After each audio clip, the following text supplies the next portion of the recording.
Pengu's Party's back, and a lot has changed. Last year, my Pengu's Party guide had a pretty big impact on the game mode's meta, so I figured I'd return to make another one for this year. For the 6-year anniversary, we have brand new legacy traits and a whole lot of different ways to play them. To preface, this guide, as always, is based on my personal experience from playing on the PvE. And just to be clear, this video is going to be a guide on how to play around every trait, but will also double as a tier list. But before I jump into the tier list, I'd like to ask you to like the video and subscribe to the channel. It really helps out a lot. I've been feeling a little burnt out with the set, but I have a couple. If you have any theory crafting topic you'd like for me to explore, or just want to share your thoughts on Pengu's Party, I would love to hear them in the comments. If people are interested, I may be willing to upload some interesting Pengu's Party games, if you want to see some examples of what I'm going to talk about in this video. But that aside, there are two traits in my personal opinion that are just instant wins in most lobbies, as long as you know what you're doing. The first S tier trait is Yordle. What Yordle does is summon a 1 to 3 cost unit to your bench after every combat. The summoned unit used to be based on the actual units you had on your board, but was changed to be based on what traits you have active as like a balance lever.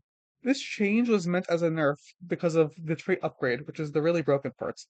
When you upgrade the traits, once you have 5 units upgraded to 3-star, you'll begin generating copies of Yordle Vagar. This Vagar is like an in-between to a 4 and a 5 cost, but if you start generating copies of this unit early enough, you can end up with a guaranteed 4.5 cost 3-star units, which will instantly win most games. Last year, the strategy was just a 3-star literally the first 5 1 costs you hit. This year, the traits have to kind of match to actually generate units you want, but there are a couple 1-cost reroll comps that are really good to play here. There's the infamous Gorilla reroll, which has 4 1-costs, and then you can play Echo or Darius. Another option is Kog'Maw reroll, which has 4 1-costs and a choice of 2 costs to roll for. Once you've selected the units you want to play for, do not hold any other units other than the ones you're going for. The goal is to hit all 5 3-star units as soon as possible, preferably by early stage 4. Yordle Vagar himself is a good AP backline carry, and your board will be pretty stable once you start printing copies of him. You want to try to look for tank items for your frontline and then AP caster items that'll eventually go onto the Vagar. Now, it may sound like 3-starring 5 different units might be pretty difficult, but with the extra resources you can get in this game mode, it's actually pretty consistent, and people aren't really able to do anything about it. So as long as you hard commit to getting those 5 3-star units as fast as possible, this trait is just completely broken. The other S tier trait, in my opinion, is Conqueror. The trait gives loot and stats based on the number of units you kill. So if you know what you're doing and can maintain a win streak, you'll just have so many extra resources that you're almost impossible to outcap. The loot table is the same as last set, but in this game mode, it's way easier to generate stacks than it was before. Once you start getting to the item cash outs, it really becomes insane. You want to play this with pretty much any comp that caps high by default, like Amp, Boombot, or Dynamo, as they'll be pretty easy to hit, and you can use all the extra items when you start, and they can use all the extra items once you start getting to them. On the current patch, X attack might also be a good option, but the general game plan with this trait is just to play as aggressively as possible, and with all the extra rewards you'll be getting, you should be able to remain stronger than the lobby for the entire game. Now, moving on into A tier, we have traits with a really solid game plan, but there's a bit of variance as to how you can play it in each game. Mountain is just a lot of stats, which can synergize really well with some comps. The trait provides 2 hexes in the front line that grant the unit a starting shield and some permanent max health. Pretty much any comp can use this well, as long as the hexes aren't in terrible locations. You also don't really have to stack your unit like from the start of the game. It's okay if you miss a couple of rounds, just because you also are getting a starting shield and like you're still getting pretty good value anyway. When you upgrade the trait, you get more stats, and you also have the entire row available. This plays well with any vertical tank traits. All 3 of them use the health wall. I think 6 Vanguard and 6 Bastion also use the shield really well. Even if you don't go for those specifically, there's a lot of comps that are just a huge wall of frontline and then a few backliners, which this trait is just perfect for. Next we have Mech Pilot. I know this one will be popular, but I doubt people will play this one correctly. So the way this trait works is that you'll have a mech selector that will turn a unit into the mech, which is a Garen from last sets and some previous ones. The upgraded trait sucks up more units and you get more stats onto the mech. This Garen will still have the traits of the original unit, but will have a ton of bonus stats and a different spell. The items that you want on the mech are ones that multiply with the extra stats, not ones that just add. The true best are probably Bloodthirster plus resistance items. If you want to build damage, you want to look for multipliers like crit instead of raw AD. Comp-wise, you want to be looking for the ones that give you the stats you want. So, because Mech absorbs health and AD, you want to look for stuff like Street Demon, which gives you both of those, or Bruiser, which gives you a lot of health. In the Street Demon variation, I think the best unit to Mech is either Echo or Nico, for the strategist damage reduction, as it multiplies with all the stats you're getting. For the vertical Bruiser version, the unit you want to mech for sure is Cho'Gath, and this is because of Boombots. Even though the 6 Bruiser variation doesn't have the AD that Street Demon has, Cho'Gath with Boombot activated will make this mech do absurd damage with just how high the health bar is. This variation also benefits more from pure tank items. Just like with Mountain, you want to make sure you have a good backline to capitalize off of this Giga frontline tank that the trade is giving you. With Street Demon, you have your Brand and your Ziggs. With Bruiser, you can look to play something like Vex or Got. If you play with all that in mind, you should easily win your games. The next A tier trait is actually Coven. This one's pretty interesting, but it's been buffed from last year and it has really good synergies with some of the traits this year. This trait marks the unit that is in the middle of your board to gain a lot of AP, and when any ally casts, the marked unit also gains some mana. I think the best way to play this is with Dynamo and to use all the Dynamo mana to funnel the Coven leader. With all the AP and the mana that the leader is going to have, they're actually really good with blue buff and damage multipliers like Jeweled Gauntlet. I think late game, the best unit to make the Coven leader is Aurora, because she'll pretty much spam cast and hit the entire enemy board. And something to note is that even though she has an 80 mana cost, between Dynamo and the Coven mana regen, I'm pretty sure Blue Buff is still the correct item to build here. I think with this strategy and this comp specifically, this trait is in this slot. I think with this strategy and this comp specifically, this trait deserves to be in this spot. I think if you stray from that plan, it might not be as strong as I'm making it out to be. In a similar vein, we have Trainer, which is another one that's hard carried by one comp, and it's honestly quite similar. This trait summons a Nomsy to feed, which is a backline. This trait summons a Nomsy, which you can feed snacks to strengthen, and who is a backline AP damage dealer. The comp to play in this case is Morgana reroll, which is just a perfect synergy with the Nomsy unit. Like technically, Nomsy doesn't have to be played with a reroll comp, but the whole point is that you stack her faster, and with that you'll save more health and you will do more damage to enemies. On top of that, Dino is also really good for her because it's one of the only ways you can buff the summon units since you can't put items onto Namzi. She also synergizes really well with Poppy and Morgana as she has backline access. This combo of traits and the Namzi units is just a pain to deal with. With that said, you are just playing the comp like normal. You just have an extra carry, and that is enough to just win out games. The next trait we have is Jazz. I think it's pretty funny that I've had optimized Bronze for Life comps built around every forecast since day one of the sets, and people still won't take that augment. But general consensus is that Jazz is still pretty good. This trait gives you this trait gives your team max health and damage amp based on the number of traits you have active. What makes this really strong is that you can play one of those aforementioned Bronze for Life comps, and then you can also just hit the Bronze for Life augment. The odds of you actually getting that are pretty high because you having a bunch of traits active will increase the odds of the augment appearing. And when you have both at the same time, you just have too much stats on your board that you really have almost no chance of losing. If you don't hit, this trade is still pretty solid, and you should still play it in the same way. You're just not necessarily going to win the game. But like I said, I have variations for every forecast. Uh, I have variations for every forecast, and there's different ways to get 9, 10, 11 traits. Another thing is that Jazz counts these legacy traits, so you're actually getting more stacks than you realize.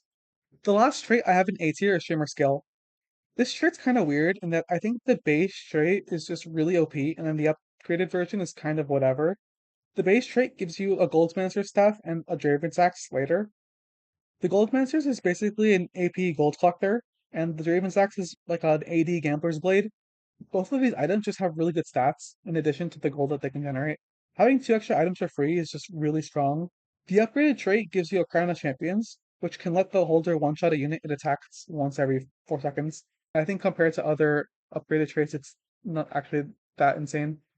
However, just the first level of this trait is really good in most comps, and the early power of this trait makes it really easy to play for a strong late game comp. In B tier, we have traits that are generally good. First, we have Highroller. This one has been pretty hard to judge because it's been bugged, and a lot of my experience with it comes from people who are exploiting it, though I never figured out actually how that works. Assuming everything is fixed, when I played it myself, it seemed fine. The trait gives you an item that rolls at various points in combat, uh, with different possible effects. You can get rockets, a shield, gold, or a jackpot. I feel that most of the time I just wanted to hit the rockets as the damage is really good and the other ones are a bit underwhelming. Upgrading the trait gives you rolls more often. You can probably play this with any comp, but I would prefer to have something with a bit of stall if you're going for the upgraded version of the trait. That way you actually have more time to roll. All in all, I would probably say this is a worse version of Shimmerscale just because it's a bit more RNG, but otherwise it's a pretty solid pick. The boss I know is a trait that will be popular as it was last year, and I think it's pretty good. The trait gives an item that makes a unit the boss. When that unit falls below 60% health, they will jump to your backline and then heal over 4 seconds and gain a lot of attack speed.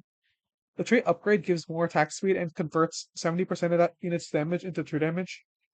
The strategy is generally to end your boss unit at the start of combat to proc the effect as soon as possible. Even with that, playing around this trait feels a little slow to get things going. The best units to play this with are ones that obviously scale with attack speed, like Zeri or Philios. And for the most part, this would be replacing Ginsu's in their build. One thing you want to make sure of is that even though your unit's damage is being converted, you need to make sure they actually have damage in the first place. Otherwise, there's no point in converting 0 damage into true damage. The other thing is that the boss will always do sit-ups at the same spot, which is the bottom right corner of your board. So keep that in mind when positioning. One trait that really got buffed this year compared to last year is Lasercorps.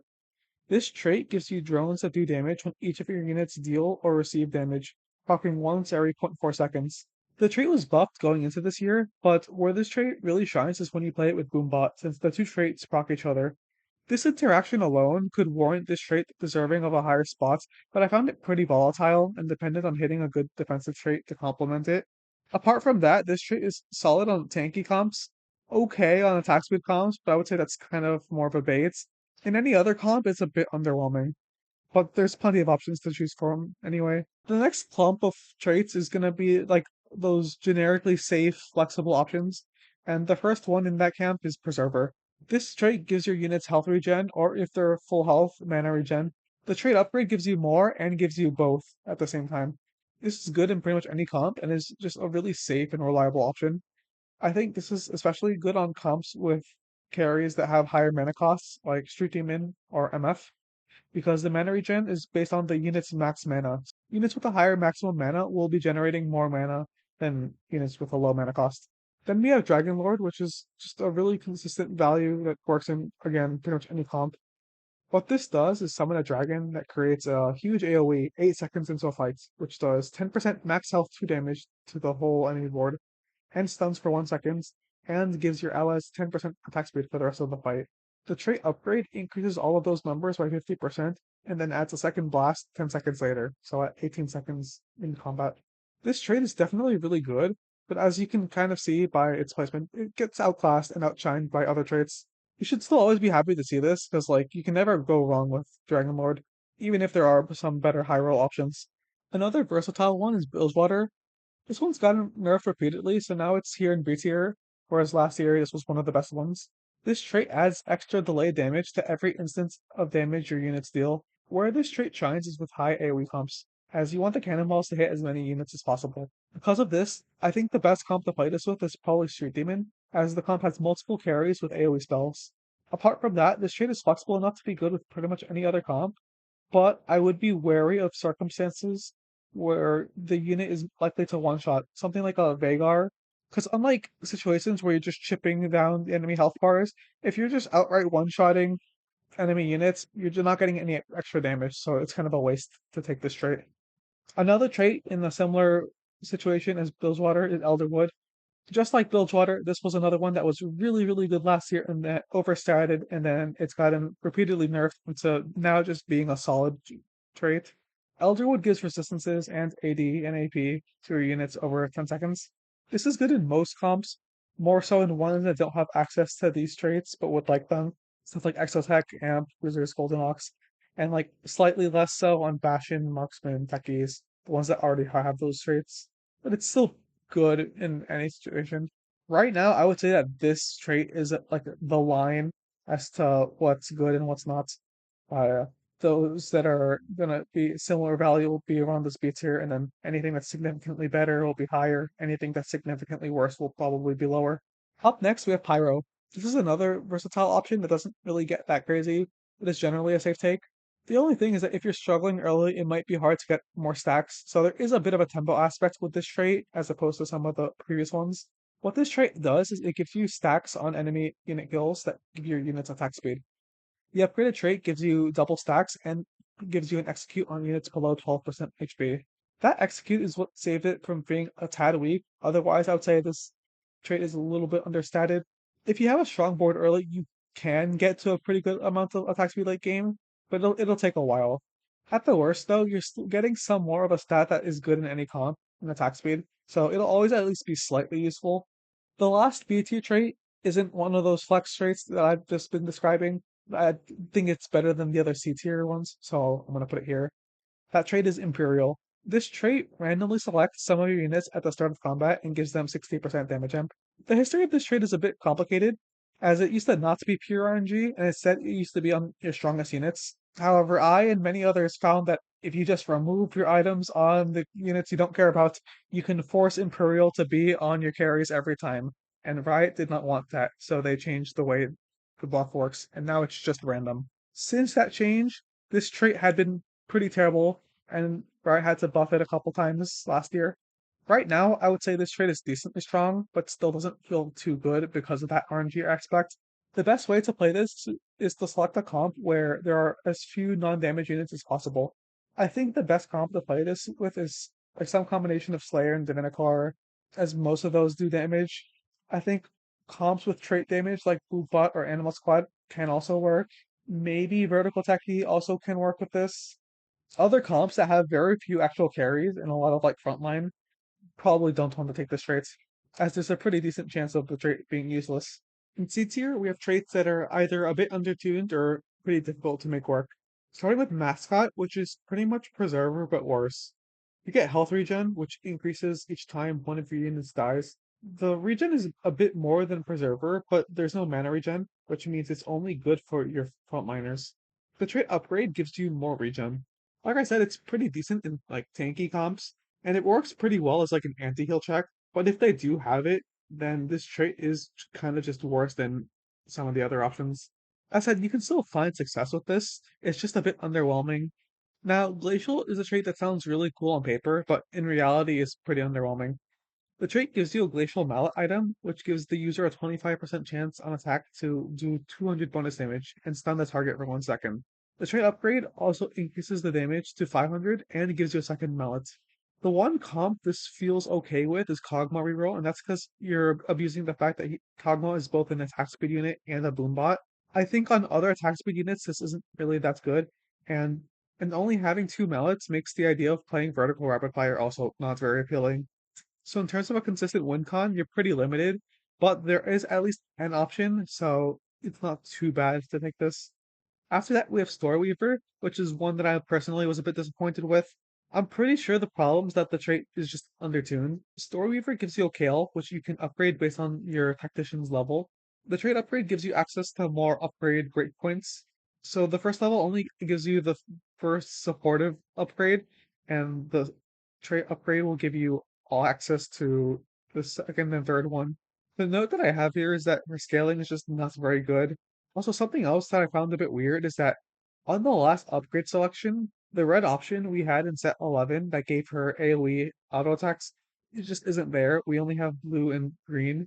I know that blue kill was played most of the time during the sets after that got buffed, but given that this is a different environment and we have different balance levers, it seems weird that they would just remove one of the options, especially since that might actually be the better one in this context. And as I've been saying, right now, Blue Kill just doesn't feel that good in the context of this game mode. It might be possible that taking the green revive upgrade might actually be the best option, but I haven't done that myself, and I also haven't seen anyone take that. Another disappointing thing is that I've gotten to 4-star kill multiple times, and I'm pretty sure this unit is fraudulent, as it still gets outperformed by my other actual carries. If you were to properly play around this trait, you want to pick a comp with a lot of frontline, as Kale is a backline carry. Having Dynamo might also be pretty good, as Kale kind of struggles to cast, and Blue Kale is a caster champion. Because there's no access to Red Kale, you are forced to play around this Blue Kale that struggles to cast. Next we have Hellion. This trait summons a lower star level copy of your units after they die. This year, those units also just hold a red buff, I guess, to make them more Hellion. The trait upgrade gives you more cop. The trait upgrade gives you access to more copies. I would say that this trait is pretty strong early game, but it just doesn't really scale that well, as a lot of the units late game become better at killing like hordes of enemies. I think the best comp to play this with is probably Exotech, as the copies now holding a red buff will now make it a bit more tanky than they would be in any other comp. I mean, I'm just basing this on the current patch stats that Exotech is good, since I haven't actually played in a meta where people are actually playing Exotech in this game mode. As a generic option, this trade is a bit underwhelming because, like I said, the copies aren't tanky enough to cast or do much damage.